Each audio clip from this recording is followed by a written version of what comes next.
Hello বন্ধুরা, এটা একটা আটার নান রেসিপি। এটা আটার নান রেসিপিটা শুধুমাত্র ইস্ট একটু ব্যবহার করেছি।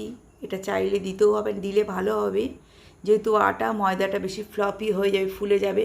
কিন্তু বন্ধুরা, আটার করলে এটা কিন্তু খেতে এবং এটা রেখে দিতেও 4-5 ঘন্টা, এটা তারপরেও যে খাওয়া, সেটা তো কিন্তু খুব সুন্দর হবে। টিফিন সব কিছুতে নিয়ে যেতে পারবেন, ট্রেনে সব কিছুতে উপযোগী শরীরের পক্ষে। এটাতে শুধুমাত্র একটু ইস্ট লেগে, তার জন্যে আমি একটু অল্প দুধে ইস্ট মিশিয়ে 1 চামচ মতন ব্রাউন ইস্টটা মিশিয়ে রেখে দিয়েছিলাম 10 মিনিট আগে।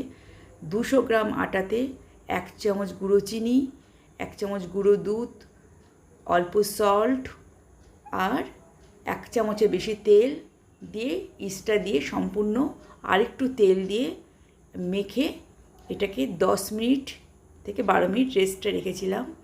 এবং রেস্টে রাখার পর দেখলাম যেটা নরম আর ফুলে গেছে কিনা। দেখলাম যে ফুলে আছে, তার জন্য আমি বড় বড় করে ডোটা কেটে নিলাম এবং এবারটায় রুটিটা তৈরি করব। এর জন্য আমি একটা চাটু, সেটাকে লোহার হতে হবে, ননস্টিকের হলে চলবে না, গরম করতে বসিয়ে দিলে, ননস্টিক হলে পুড়ে যাবে, খারাপ হয়ে যাবে।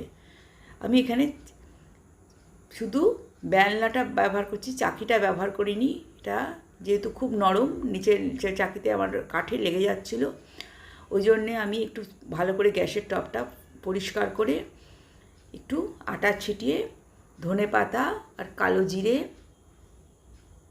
ডোয়ের মধ্যে লাগিয়ে ভালো করে বেলে নিচটা জল লাগিয়ে চাটুর পেছনে দিয়ে অল্প বাটার দিয়ে আমাদের নান প্রস্তুত হয়ে গেছে, একদম রেডি। এটা 5 থেকে 6 ঘন্টা বন্ধু সুন্দর থাকে, কোনোভাবে নরম শক্ত হয় না, নরম থাকবে। এটা আমি ডাল ফ্রাই দিয়ে পরিবেশন করেছিলাম, সঙ্গে বিটের একটা স্যালাড ছিল। অপূর্ব আমাদের ব্রেকফাস্টটা হয়েছিল। এভাবে বানান, খান এবং খেয়ে অবশ্যই কমেন্টে লিখবেন যে কেমন হলো। আটাটা স্বাস্থ্যকর, ভালো রাখবে শরীর এবং অনেকক্ষণই স্টে করবে।